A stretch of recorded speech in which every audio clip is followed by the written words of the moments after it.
Hi అండి, welcome back to Pradeep kitties channel. నేను మీ హేమలత. అందరూ ఎలా ఉన్నారండి? నేనైతే చాలా బాగున్నాను. మీరు కూడా బాగుండాలని మనస్ఫూర్తిగా అయితే కోరుకుంటున్నాను. ఎవరైనా మన ఛానల్ ఫస్ట్ టైం చూస్తున్నట్టయితే ఇప్పుడే సబ్స్క్రైబ్ చేసేసుకోండి. అలాగే పక్కన ఉన్న బెల్ ఐకాన్ కూడా క్లిక్ చేసేయండి. మన నోటిఫికేషన్స్ అన్నీ మీకు వచ్చేస్తాయి.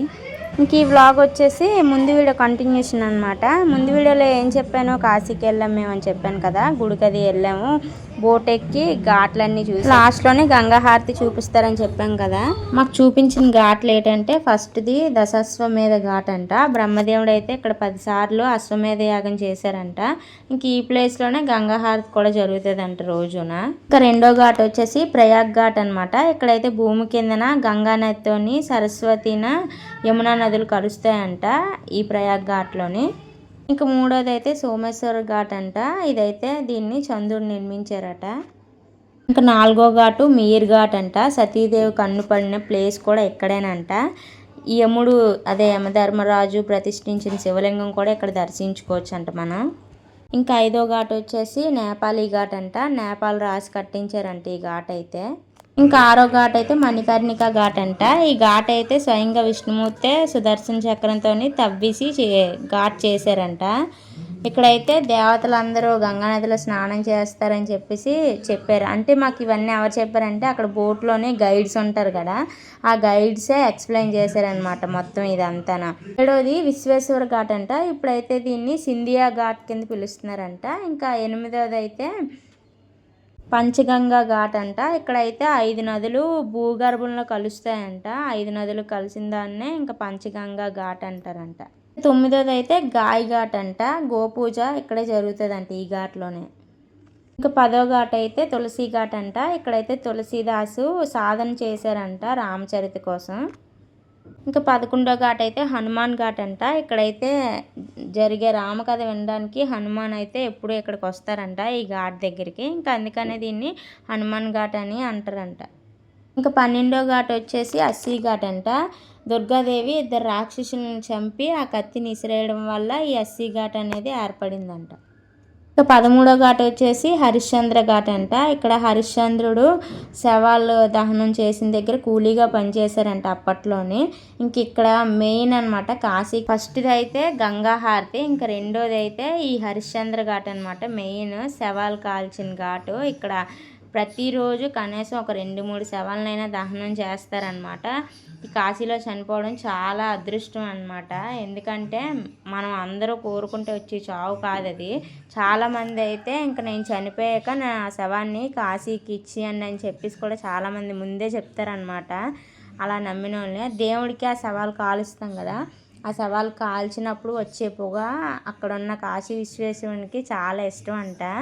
మేమైతే దీన్ని దగ్గరుండి చూసాం. ఫస్ట్ టైం వెళ్ళినప్పుడు అయితే నేను శవం కాలుతుండగానే చూశాను ఆ రోజైతే. సెకండ్ టైం వెళ్ళినప్పుడు ఇంకా నైట్ అయిపోయింది కదా, ఏం కనిపించలేదు మాకు. ఫస్ట్ టైం వెళ్ళినప్పుడు మాత్రం ఒక 2-3 శవాలను అయితే చూశాను నేను.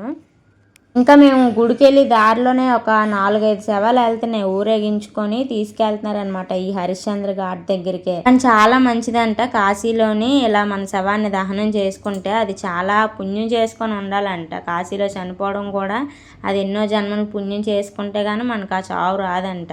ఇంకా 14వ ఘాట్ వచ్చేసి మానస సరోవర్ ఘాట్ అంట.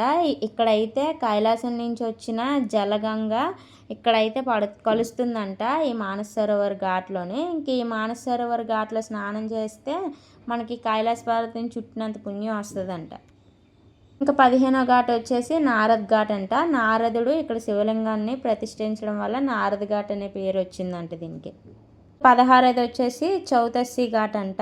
ఇక్కడైతే 64 యోగినులు తపస్సు చేశారంట. ఇంకా దత్తాత్రేయుడికి కూడా ఈ ప్లేస్ అంటే చాలా ఇష్టం అంట, ఈ చౌతస్సి ఘాట్ అంటే. మాకు ఘాట్స్ కోసం మొత్తం ఉన్న హిస్టరీ అంతా చెప్పారనమాట. అక్కడ బోట్లోని మమ్మల్ని తీసుకెళ్ళిన గైడ్స్ అయితే మొత్తం హిందీ వచ్చు కాబట్టి మా ఆయనకైతే కొంచెం మాకు ఇవన్నీ ఎక్స్ప్లెయిన్ చేశారనమాట. ఇంకా ఘాట్స్ అన్నీ మొత్తం చూసాక లాస్ట్లోని గంగాహారతి దగ్గరికి అయితే వెళ్ళిపోయాం మేము. ఇంకా గంగాహారతి ఇచ్చిన టైంకి అక్కడ బోట్లో కూర్చున్నాం ఒక 10 నిమిషాలు. అక్కడ వస్తారు కదా, దీపాలు అవి అమ్ముతున్నాము, కొనండి, నదిలో వదలండి మంచిదని చెప్పేసి. ఇంకా అయితే అలా వచ్చారని చెప్పేసి ఇంకా మేము దీపాలు అయితే కొన్నాము.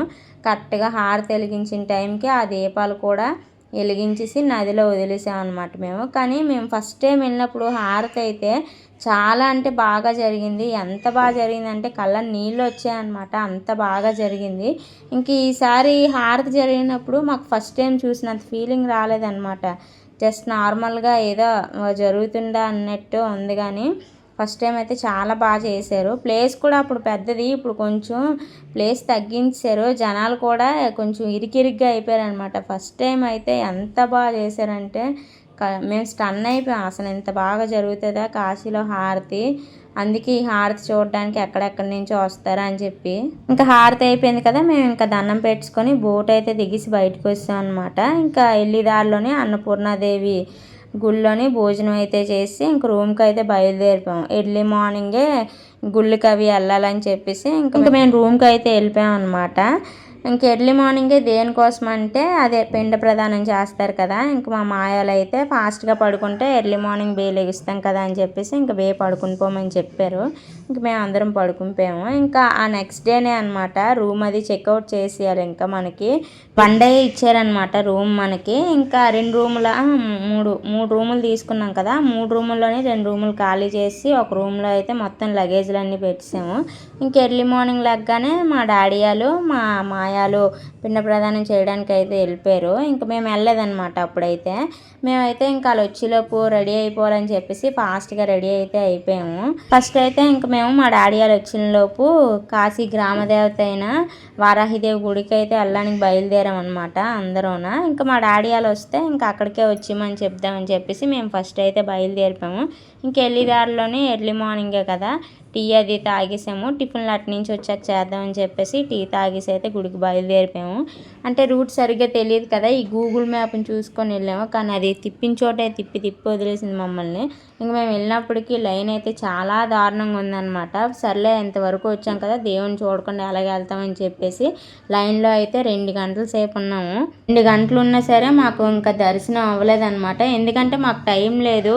ఉన్న 3 డేస్లోనే మొత్తం కవర్ చేసుకోవాలి. ఇంకా టైం లేదని చెప్పేసి ఇంకా వారాహి అమ్మని చూడకుండానే వచ్చాము.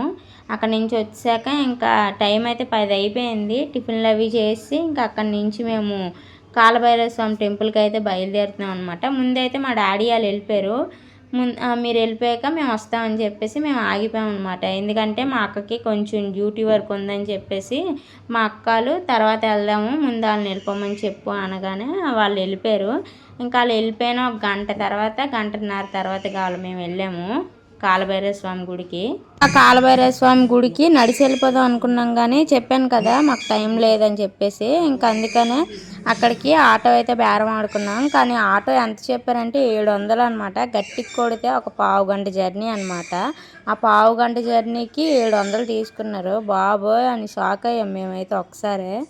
కానీ ఇంక చేసేది ఏం లేక 700 ఇచ్చి కామ్గా ఆటో ఎక్కేసి అయితే కాలభైరవ స్వామి గుడికి అయితే వెళ్ళిపోయాము. ఇంకా కాలభైరవ స్వామి గుడికి వెళ్ళగానే ఒక పావు గంట అయితే లైన్లో నించున్నాం అనమాట. ఇంకా దర్శనం అయిపోగానే మేము ఇంకా మధ్యాహ్నం టైం అయిపోయింది కదా, భోజనంకి అయితే వచ్చాము. అదే చెప్పాను కదా అన్నపూర్ణాదేవి సేవా సమితి సత్రం అని చెప్పి, అక్కడికైతే భోజనం అయితే వెళ్ళి చేసాము.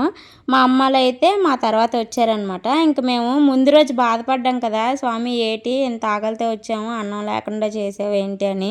కానీ అయితే మేము వెళ్ళగానే ఆ రోజు మాకు సేవ చేయడం కూడా దొరికింది, అన్నం కూడా టైంకి దొరికింది అనమాట. వెంటనే దండం పెట్టుకున్నాం, తండ్రి నిన్ను ఇలా బాధపడినందుక మాకైతే ఇంక ఇంత అదృష్టం ఇచ్చావు అంటే. అక్కడ అన్నం అది వడ్డించడం వాటర్ వేయడం అందరికీ మేమే చేసాం అనమాట. చాలా హ్యాపీ అనిపించింది అప్పుడైతే, నిన్న బాధపడినందుకు ఎంత అదృష్టాన్ని కలిగించావా స్వామి అని.